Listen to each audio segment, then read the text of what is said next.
Some say there are too many homeless animals in the United States, and as a consequence, one should be thoughtful about where one looks for a pet.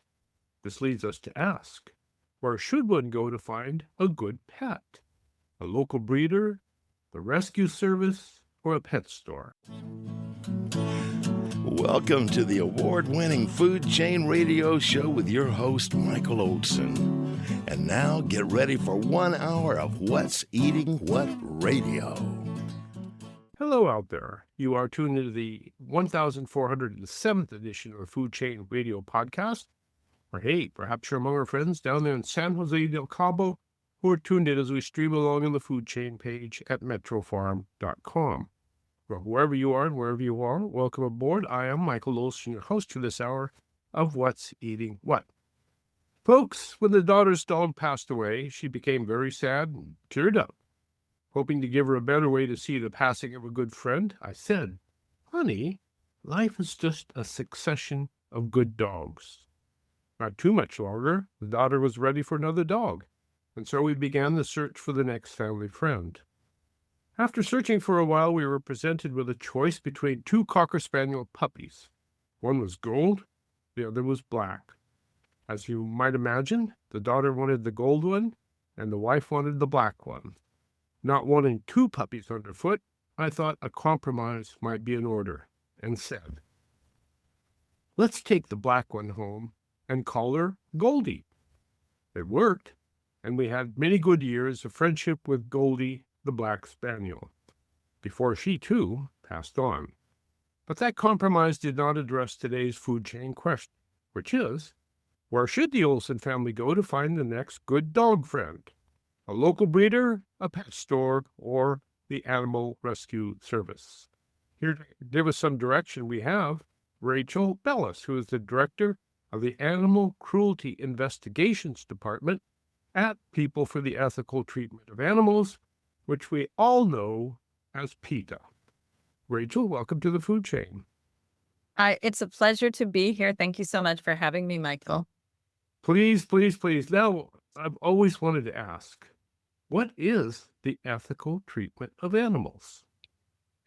Well, the ethical treatment of animals is understanding that every animal is someone, that every animal wants to do what comes naturally to them, to either to forage or to have a family, to be free of pain and fear and manipulation. And that goes from our companion animals to agriculture animals across the board. Almost like we should start treating animals like people, like we would want to be treated. Absolutely. Yes. Absolutely. I mean, when we talk about companion animals, our dogs, our cats, any companion animal that we have, we should treat them as members of the family. We should treat them as we would our children or our cousins or our aunts. We should give them love and care and protect them and make sure that they're safe and happy. I think that's a good place to start. Well, I see where PETA is pushing for a new dog walking law in Delaware. And I saw that and I thought, well, I'd fail. In which people would be, if you have a dog, you'd have to walk the dog 3 times a day. And one of those walks would have to be an hour long. And I got to thinking, boy, I'd fail that because I only walk our dog twice a day. But I do walk them twice a day. And it is important to get them out, as it is important to get us out as well. So walking dogs is a great thing to do. And it's great for the neighborhood as well, because you get to meet everybody else with a dog and keep an eye on the neighborhood. That's right. And this push is really because we're seeing a lot of people that, decide to bring a companion animal into their life, like a dog, and they don't really think about the time that they have to dedicate. And so it's really, some people could say, well, there are more important things that we should be pushing laws for, but neglect is neglect. cruelty is cruelty. We're going to call it out. We're going to, explain to people what a dog's needs are. And a lot of people may not know. But of course, when we walk our dogs, for example, it's really important to let them sniff because that's how they communicate with each other. That's part of, you know, it's part of like their DNA of what their needs are. A lot of people, times we see people dragging their dog down the street, like while they're on the phone, walking your dog. It's also like a perfect example to put your phone away if you can, and just like spend time with your dog, breathe in the fresh air, smell the flowers, not just let your dog do that, but also you should do that. It's a good opportunity for us to get exercise, but it's also like really necessary for our dogs. I walk my dogs 3 to 4 times a day. I also have a backyard that I let them run around, but I understand the importance of walking them, letting them sniff, letting them be around other dogs, other humans so that they're socialized, not just having a dog and, sticking them in a crate when you go to work. I mean, it's really like having an animal is a big responsibility. And, we wanna push this. We hope that it goes nationwide, but it's really just to start talking about the issue of dogs need to be walked. You cannot just put them in a crate. You can't just walk them once or twice a day. They need more than that. And, they're going to give you so much in return if you really pay attention to all of their needs. But I think, I'm sure that you take good care of your dog. And she takes good care of us too. But it does work both ways, does it not? Well, let's see. Director of Cruelty Investigations Department at People for the Ethical Treatment of Animals. You must see some real sad stories. But before we go there, let's take care of some business, unfinished business. So apparently someone heard some unpleasant things said about PETA in my Pet Nation show with Mark Cushing, who is the author of the book with the same title. I found the book kind of interesting because he was talking about how we have become a pet nation where our animals used to sleep outside. Now they're sleeping in the bed with us. How did they manage that? They took over the nation, kind of. And so I found that notion kind of interesting because it really is true. We really have taken dogs into our lives in that respect. But apparently he said something that upset PETA. And if there's one thing we know about PETA, it is that their public relations department is always on the lookout for ways to fight for PETA's position with respect to the treatment of animals. And so here you are. And now, what was it that Mark Cushing said that PETA wishes to defend against? Well, we do really appreciate the opportunity to respond to some of the things that he said. Well, one of the things that I remember from the podcast, and also just to clarify, I work in the Cruelty Investigations Department, which encompasses several different divisions, and I'm the Director of Local Affairs. So I do a lot of work locally within Virginia and North Carolina, which we kind of border on here in Norfolk. But one of the things that Mark said was that we don't want people to have animals in our homes as pets. And I hear that a lot, Say that again. Well, didn't he say that we don't want people to have pets? We don't want people to, or we equate it with slavery. He said something like that. I must have missed that one. I just didn't want to hear it, but I mean, the thing is that, most of my coworkers, including me, we have companion animals at home. And so that is something that a lot of people, I have heard that, which is not true. We want people to be responsible companion animal guardians. We want people to take the responsibility seriously, not take an animal home on impulse, because it's a big financial burden. It's a lifetime responsibility.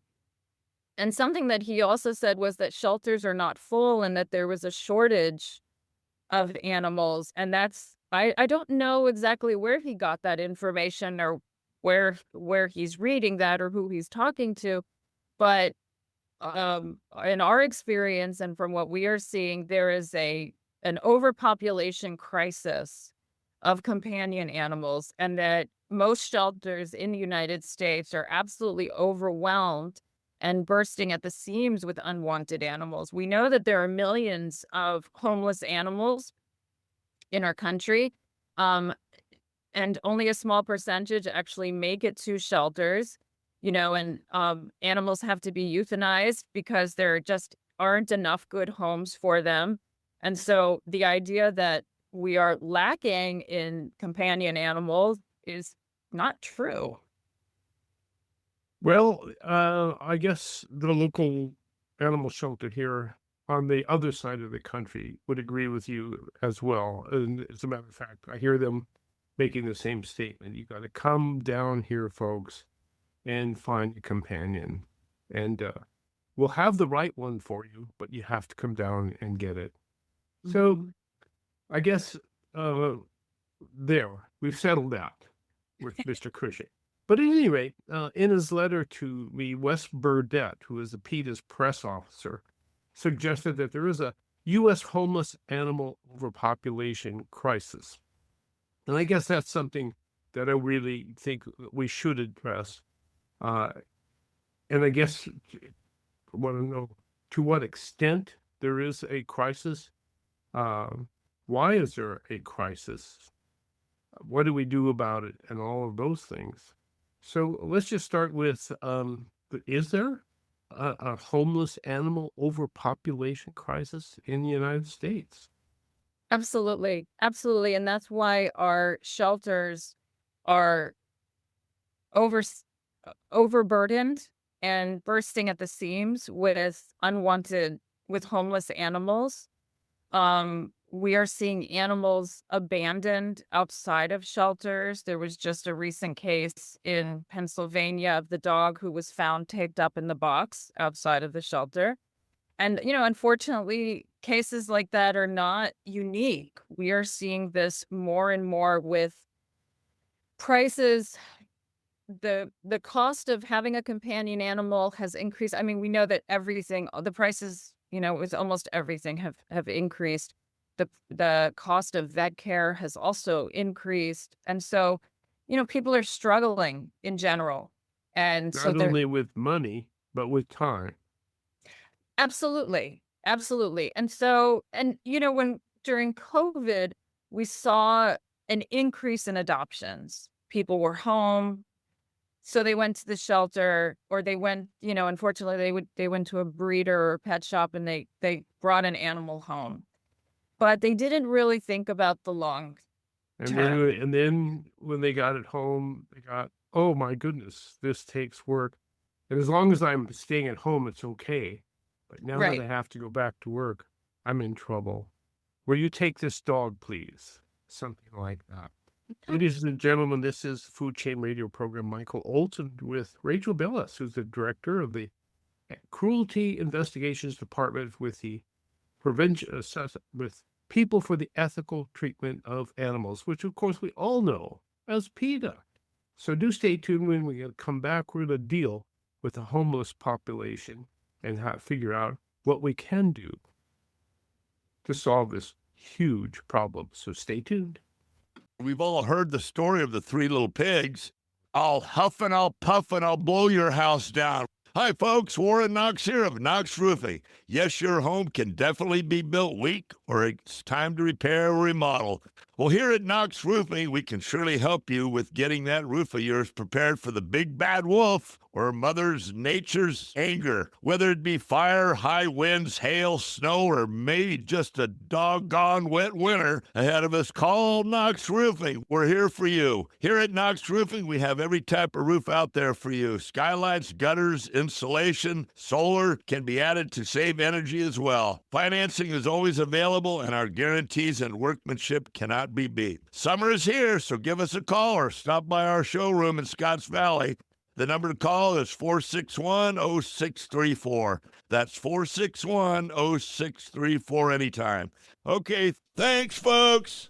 Cannabis is one of nature's most beneficial plants. Hello, I'm Jenna. Treehouse Dispensary, we use information about cannabis to build community. Listen to Carly. Thanks, Jenna. For those who wake up in the middle of the night, Treehouse suggests a THC CBN chocolate edible blend like Sleepy Time from Sensi Chew. Sleep the night away. For answers to your cannabis questions, ask your friends at Treehouse Dispensary, 3651 Soquel Drive in Soquel, or ourtreehouse.io. Low-cost airlines. With one call to low-cost airlines, you'll drastically slash your travel costs. We're talking insanely low airline prices to any of your favorite destinations. The only way to get them is to call to instantly hear the most amazing best deals on airline travel. It's that easy. So call now and start packing. 800-704-1662. 800-704-1662. That's 800-704-1662. Attention content producers. You can have access to a complete digital media production facility at Satellite Co-working and Digital Media Studio on Soquel Avenue. Easily rent video and audio equipment, a studio with green screen, editing suite and audio booth, all at can't say no rates. Schedule a tour to see for yourself at satellitecoworking.com. Mention Santa Cruz Voice for 20% off your first reservation. Take a magical journey through 5,000 years of civilization with Shenyun Performing Arts. It was absolutely riveting, beautiful. It's very nice to see a show that concentrates on the highest and the best of humanity. My heart is fluttering because of this performance, and it's going to be with me for the rest of my life. See it at least once in your lifetime. And you could see on their faces this joy, this love, this fire, this passion. It was magnificent. San Jose and San Francisco, starting from December 24th. And the question is, where should the Olsen family get their next pet? Where do you go to get a good pet? And so that's the question on the table today. Some say there's simply too many pets, and the reason we have too many pets is we're not thinking when we go out and get a pet about what that will mean into our lives. And it means a lot when you have a pet, especially if that pet is a companion and something that's beyond an animal. It's a pet. It's your companion. And you do think of it as a human to a certain extent. So it's a huge responsibility. And evidently too many of us have taken on that responsibility for only a short period of time. And therefore, we end up with a lot of pets that are on the street. That's pretty much the way it works, right, Rachel?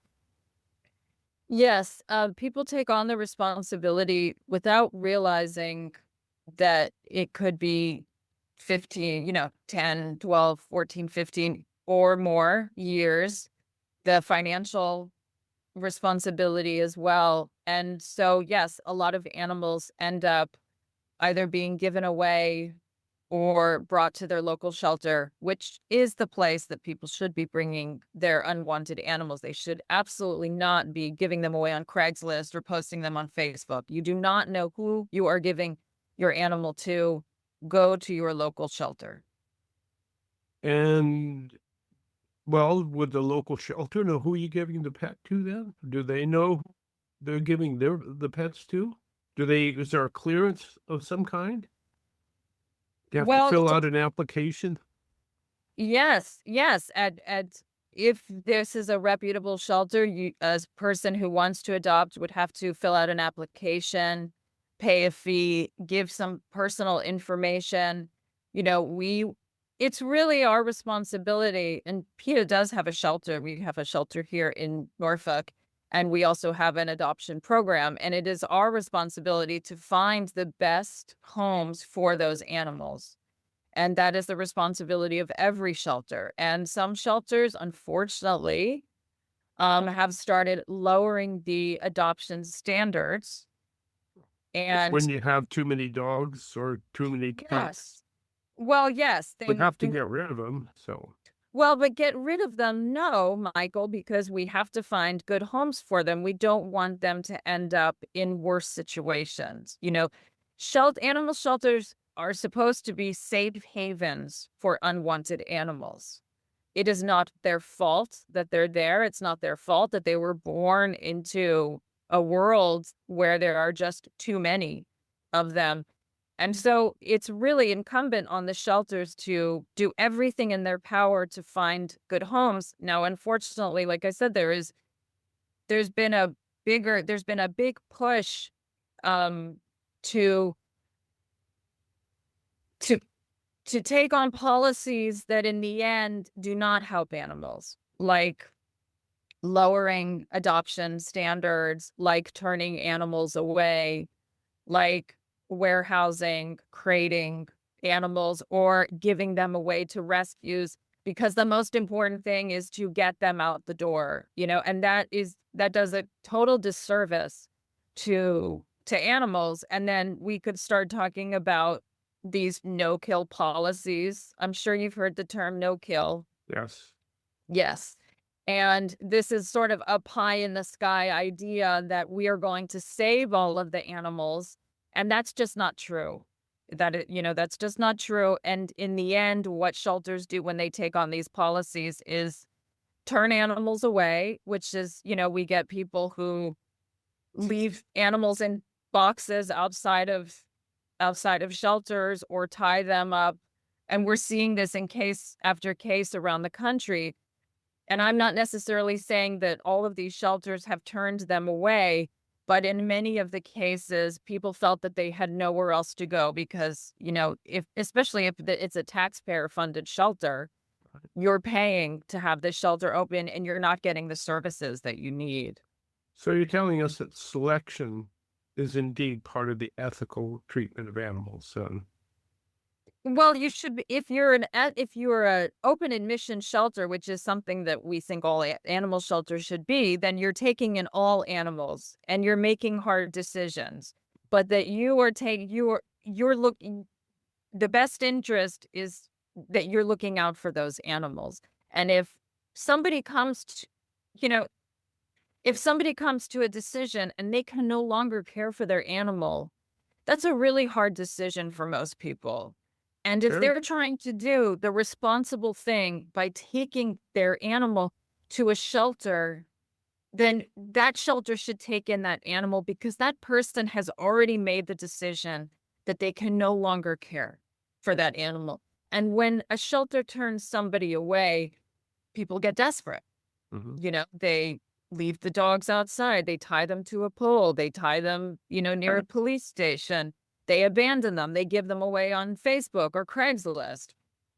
And so, we are even, I understand, it's a really complicated issue because our shelters, yes, are exploding with unwanted animals. We need people to adopt, not go to breeders or pet shops, but we also need people to really take the responsibility seriously and, most importantly, get their animals sterilized.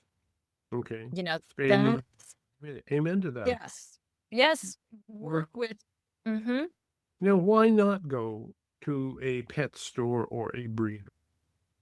Why? There's no reason to when we have so many wonderful animals at shelters.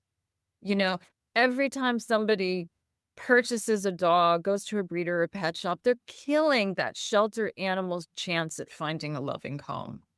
There is no good reason. And now around 25% of dogs in shelters are purebred. So if that is something that is important to you or to somebody, then they can go to their shelter. There are rescues that have certain breeds. If you love Chihuahuas, I love Chihuahuas. If you love Chihuahuas, you can go on like Pet Finder and you can find an animal within a certain, mile radius to find that. But these are shelters and these are rescues.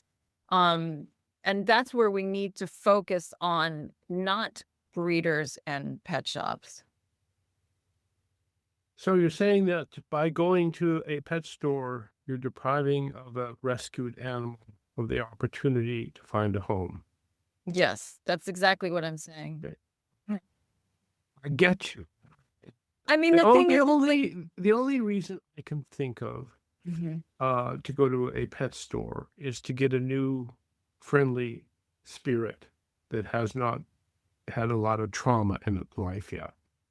do you mean like a puppy? A puppy? Shelters are full of puppies. Ah, okay. Shelters are full of puppies.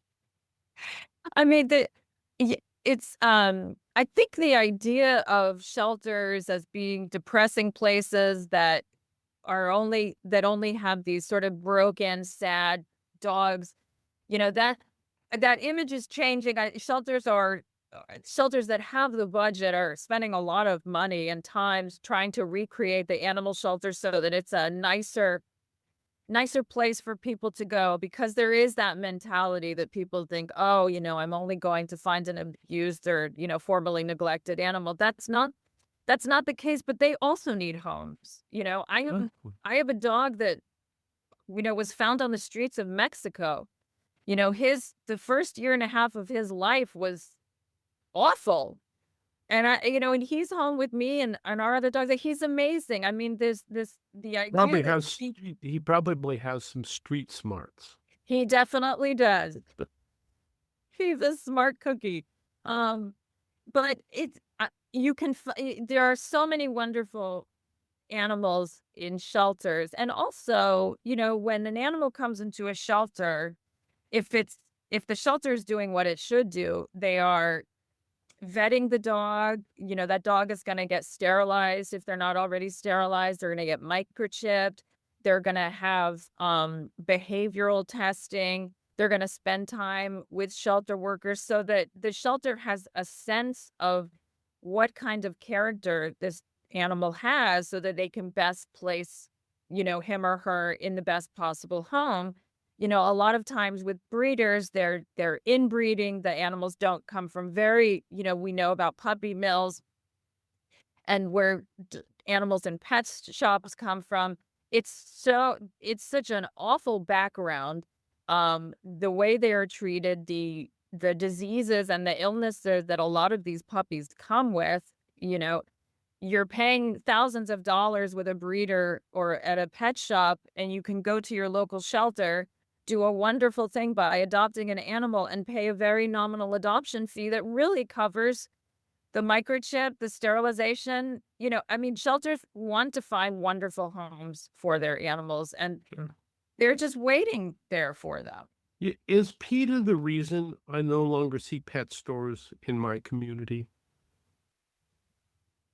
Well, I would like to think that PETA's influence has had something. I just don't see them anymore. They're not here anymore. I don't know what happened to them unless it's you guys that knocked them out of the world, I guess. Usually, when it comes to animal rescue facilities, we think of dogs. I suspect it's because when dogs are loose, they get picked up. Not so much with cats. And when cats are thrown out the door, they become kind of feral and kind of fend for themselves. That true enough? It is true. Shelters are also full of cats. And one of the reasons why a lot of shelters have actually started turning away cats is because there are so many of them. And we have a huge problem of people allowing cats to be outdoors, or, preferring to have colonies rather than take the cats to the shelter because they think that it's more humane. But, cats living outside, it's constant terror for them. They are subjected to extreme weather, predators. They're also killing billions of wildlife every year. Birds, the songbirds, other small animals, and they're wreaking havoc, And so it's important for people who have cats to keep them inside, get them interactive toys to keep them busy, have a nice perch for them to sit outside or to sit in the window and look outside. But it's much safer to keep our cats indoors And yes, unfortunately, we are seeing a lot of shelters that are just turning away cats. Here in our backyard, we are seeing shelters that are so overwhelmed with animal surrenders that they just stop taking in cats because, cats who are born outside are feral. And once they reach a certain age, it's very hard to bring them inside. It's almost cruel because they're so used to being outside. And a lot of times they have to be euthanized. And with many shelters trying to, have these high save rates, of live animals, they don't want to euthanize, and so they just stop taking in cats. And that does a huge disservice to the cats. And so they really do have an overpopulation of cats. And what do we do? What do we do with all these cats that are running around then? What can we? Sterilize.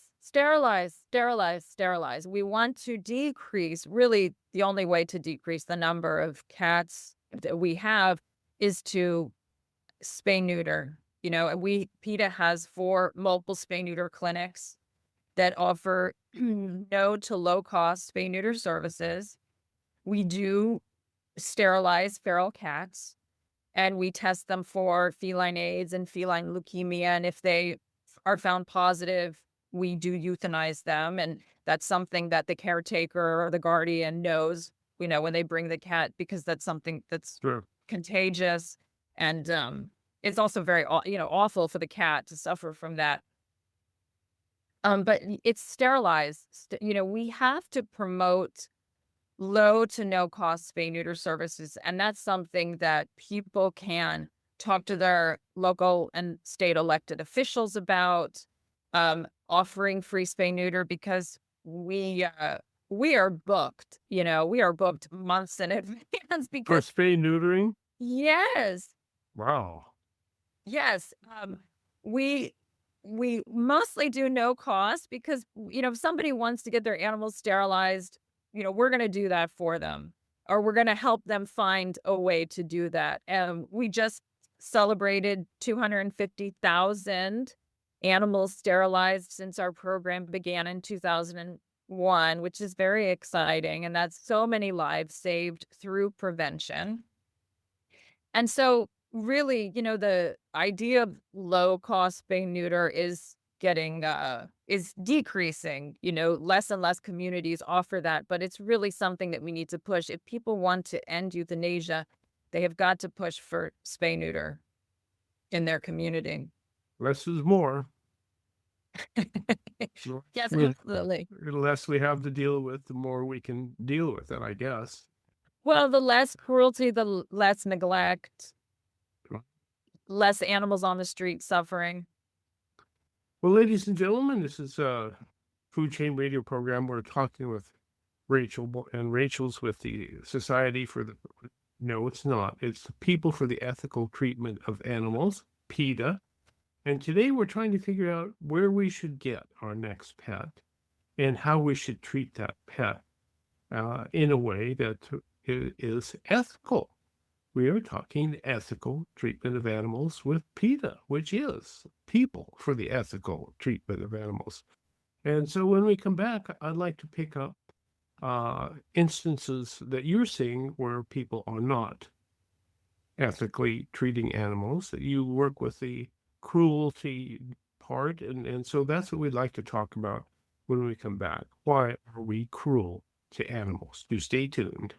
How would you like to be part of a great mission? You can help the Epoch Times fight for a free press. America's news outlets no longer tell you the truth. In fact, 90% of the media is owned by just 6 corporations. But honest traditional journalism isn't dead. You can find it in the pages of the Epoch Times. Go to readepoch.com and try it. 1 month for just $1. When you do, you're supporting real news and helping us in the fight against fake news. You'll read Read the truth about how China promotes communism inside the United States and why so many American companies hide the truth about China. You'll read stories about American politics written without a political agenda. It's journalism that you don't get from our dishonest legacy media and without the tyranny of big tech. Be part of a great mission. Subscribe now, 1 month for $1 at readepoch.com. That's readepoch.com.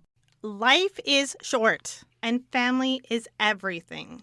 Celebrate both with a Sunkissed family reunion. Hello, I'm Heather from Sunkissed Explorations. I will take care of all of the details for your family reunion vacation so you can have the time of your life. Hello, I am Dennis. I enjoy getting the extended family together, which isn't easy. Heather with Sunkissed Explorations is able to take over the planning and execution of these trips, and everyone raves over the enjoyment and memories we make. I recommend her for any of your travel needs. Celebrate life and family with a Sunkissed family reunion that will leave a lifetime of memories for everyone. I am Heather with Sunkissed Explorations, and I will take care of all of the details for you at no additional cost. Call or click sunkissedexplorations.com. sunkissedexplorations.com. Now's the time to weed out next summer's aquatic weed problems with the help of Coastal Aquatics. Coastal Aquatics' specialized purpose-built workboats can rid your stream, pond, lake, or wetlands of next summer's weeds quickly and efficiently without chemical poisons that lead to toxic biomass buildups. Coastal Aquatics workboats operate in as little as 12 inches of water and can pull everything from duckweed to cattails out of the water by the roots. Coastal Aquatics can clear next summer's weeds out in less time, less effort, and the cleanup will last 5 times longer than with poisons. Think of your savings. Do not wait until it's too late. Send photos of your aquatic weed problems to coastal-aquatics.com for a free, no-obligation estimates. That's coastal-aquatics.com. Water weeds away. My grandfather, who successfully negotiated the Great Depression out in the Badlands of Montana, had a saying that always captured my attention and confused me. He said, "You can always tell how worthless a man is by how many dogs he has." Took me a long time to figure that out, and I guess when I was out in the sticks one day, I came upon a farm that was completely overrun by dogs running wild, completely wild, and I thought, okay, Grandpa, I understand what you're talking about, because if you're not taking care of those animals, they're going to just run wild. And as the good book says, God gave people dominion over animals. What does people think that taking dominion over animals means? Is that a question for me? Yes, it is. Well, I think it's a question for everybody. We have a saying here, we want to end speciesism. And that means that we don't think that any species is better than the other or should have dominion over the other, that we should all be treated fairly with respect, that animals feel pain, love, and fear just like we do. And I think if people understood that and really took it into their hearts, we would not see the amount of cruelty that we see against animals. To me, dominion means responsibility for. So the good Lord gave us responsibility for managing our relationship with animals, which means that we do have to have some ethics about how we go about doing this. So as the director of the Cruelty Investigations Department, what do you see? So one of my jobs is to support our community animal project. And that's a division that falls in the Cruelty Investigations Department. And it's a field work program that goes into underserved communities in southeastern Virginia and northeastern North Carolina. We see a lot of poverty, a lot of people that,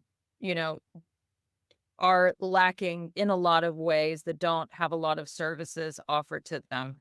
And we are seeing so much neglect and cruelty. And when it starts to get cold, it's beautiful. Yes. The snow flurries are lovely. But for us, it's significant. It means something else. It means that dogs are going to be left outside on chains, mostly in the freezing cold. And in just not too long ago, maybe 3 or 4 weeks ago, within a span of 2 days, we found 4 dead dogs still on their chains. There's a big problem, Michael, and I don't know if you're aware of backyard dogs or dogs who are kept outside on chains. It's really an epidemic throughout our country. It is very prevalent in the South, but we get calls and reports from all around the country of people leaving their dogs outside. Why do they leave the dogs outside? Well, there are many different reasons. None of them are good. People use chain dogs as cheap alarm systems because the dog will bark when people come onto the property. The dog is a possession. A lot of times people, they don't have a lot of control over their lives, but they can control this animal. People grew up with chain dogs, and so, they don't really realize the suffering this dog is going through. They don't see them as sentient beings that feel pain, love, and fear just like we do. Dogs are pack animals. They suffer not just physically, psychologically when they're left in isolation, which is basically what keeping them on a chain does. And, I don't know if it's just because we're finding them, because there are always times where we go, our field workers visit thousands of properties, and they've been doing this for so many years that we have people that call us, and we help. We deliver dog houses, we deliver straw bedding in the winter, we change out chains with lightweight tie-outs in communities where you can still chain your dog. We provide flea prevention in the summertime, deworming, food. If people have fallen on hard times and they need some help with animal food, we'll bring it out to them. We're available 24/7 for animal emergencies. And so we help. We try to do as much helping as we can, but we also have to work with law enforcement on cases of cruelty and neglect. And we're seeing a lot of starvation cases. And, it's hard. It's so hard on the group because we visit these dogs. There are cases that one particular case we had been visiting since 2015, and we had begged the owners over the yes, providing dog houses, flea prevention, food, giving out water in this, when we arrive and the dogs don't have water, all kinds of help. And, we ask people, if you don't want to take care of your dog or your cat or your whatever animal that you have, give them to us and we're going to do what's best for them. We could find them loving homes, or, at least they're not out here suffering. We begged this particular family to let us take their dogs because we saw that they were neglecting them so badly. And then we went back and the dogs were dead. The dogs were skeletal. They were still on the chains. And we involved the sheriff's office. We have a good relationship with the sheriff's office in this particular county. And the 2 women responsible for the suffering and deaths of these dogs, they've been charged. Wow. And we're working on several cruelty cases, actually. And so, yes, in one sense, animals are family members, but in other ways, animals are not family members, and they are completely, if one dog dies, they can get another dog the next day. They're totally replaceable. You brought up something that I think points to the key difference in all of this, and that is sentience. Mm-hmm. If you see your dog as being a sentient being, which is to say, it has feelings and can think, I don't see how you can be cruel to it. But if you don't see it as a sentient being, then it's easy to be cruel to it because you're not hurting anything. Right. Right. And, field workers are wonderful in that when we go out to a property and we see a dog that doesn't have any water, or there's a lot of feces because, chained dogs are forced to eat, sleep, poop, everything in that same spot. Even dogs that are in pens 24/7, they're outside, they're in this small piece of dirt. We try to get the guardians involved in their care so that they'll see them, or, look how happy, you know, Blackie is when we come and see him and he wants to be around you, and look how happy he is to see you and, interacting with them. And why don't you bring them inside? And we're always encouraging people to bring their dogs inside where they're going to be safest and happiest. And if you're using them as an alarm system, they're going to protect you even more if they're inside the house with you. And sometimes it works. A lot of times it doesn't. We keep trying. You have to keep having faith that one day it will happen. And I also work on laws. And so when we cannot convince people to do the right thing with their animals, we have to have laws in place that we can fall back on. And it's not to punish anybody, it's not to get anybody into trouble, but we need to have them. And so local ordinances, we've had a lot of success with local ordinances where people can't chain their dogs, and there are basic duties of ownership. If you're going to have your dog outside, you have to provide them with adequate shelter. And there's a definition: adequate water, adequate space. It also gives animal control and law enforcement some kind of oversight, some kind of guideline that they can use when they go onto a property. Also at And the state, also for the neighbors. yes, The neighbors can say, you're on the line. absolutely. A lot of times we get calls from neighbors saying, hey, I think there's something going on with the dog next door. Nobody's living there. I haven't seen the owner there for days. The dog is really skinny. Can somebody go out? Yes, absolutely. And we will go out, and then we'll, follow next steps. Go, call law enforcement if we think we have to, try to track down the owner, see if we can get custody of the animal. But yeah, if people see something, they need to say something. We can't turn our backs on animals. They need us. And so if anybody is listening to this and they see an animal in their neighborhood that they don't think is being treated properly, always reach out to law enforcement or animal control. And if they're not responding, they can always call PETA. We also have a division that answers calls for assistance all around the country and all around the world, really. And so Okay, they can always reach out to PETA. I would like to take you down another path. You talked about speciesism, right? Yes. Animal agriculture. Does PETA believe that people should be able to raise animals for food?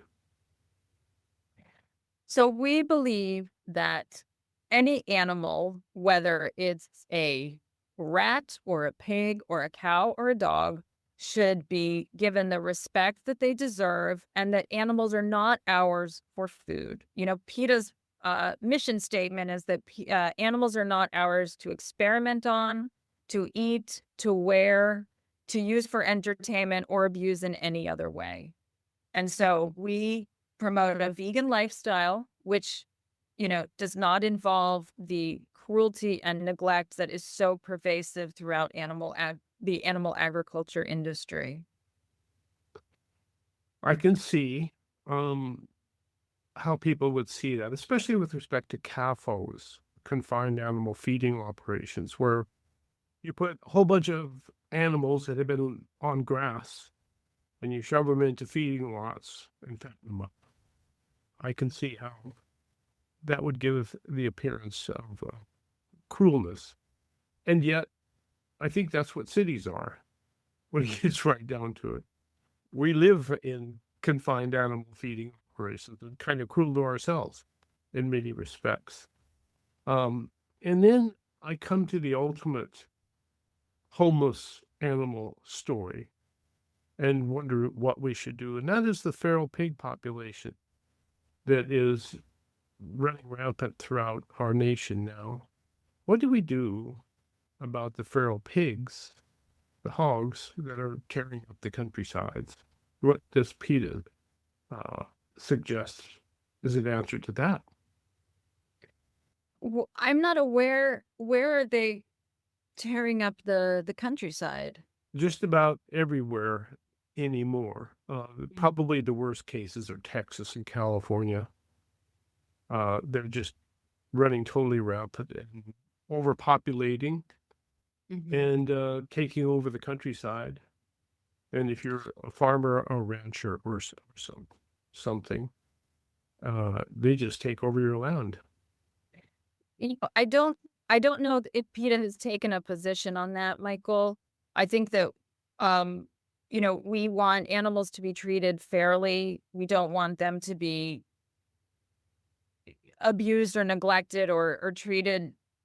If there's a problem with wild feral pigs, it's probably something that an issue that man has created, and we need to take care of it in a humane way. I think that, if pigs are just doing what pigs are doing, they're in their natural habitat, it's not their fault. If we have encroached on their habitat in some way, or, we've let the population get out of control, then we need to take care of it in a humane way. And I'm not sure what the answer to that is. I'm not sure anybody does, when we get right down to it. But it's something that we see a lot of landowners are having to come to grips with here in California, Texas, other places throughout the United States. And pigs are very intelligent critters. Yes, they are. And so when you realize how intelligent they are and how family-like and happy they are tearing up your property, you have to have some sympathy toward them. But yet you have to defend yourselves too. So I guess it's just one of those things we have to scratch our head over and try to figure out what to do. Figure out the best possible way, because like you said, pigs are incredibly intelligent. All animals, like I said at the beginning, every animal is someone. They want to do their thing. They want to have their families, and that's what they deserve. And that is what PETA pushes for every single day. Well, good for you for pushing for our animals. And appreciating your joining me today on the Food Chain Radio Show. It's an honor to talk ethics with people who are ethically inclined. Ethical treatment of animals. Rachel, thank you so much for joining us. How do people get in touch? They can visit our website, PETA.org. There's a ton of information on all kinds of campaigns that we're working on. And if they see an animal who's being neglected, there's also a form that they can fill out that will come to the right person so that we can investigate. Rachel Bellis, People for the Ethical Treatment of Animals. Thank you. Thank you so much. You've been listening to the award-winning Food Chain Radio Show with Michael Olson. And if your friends missed the show, tell them to log on the Food Chain page at metrofarm.com for a listen. Now, go out and find some food with its farmer's face on it and live.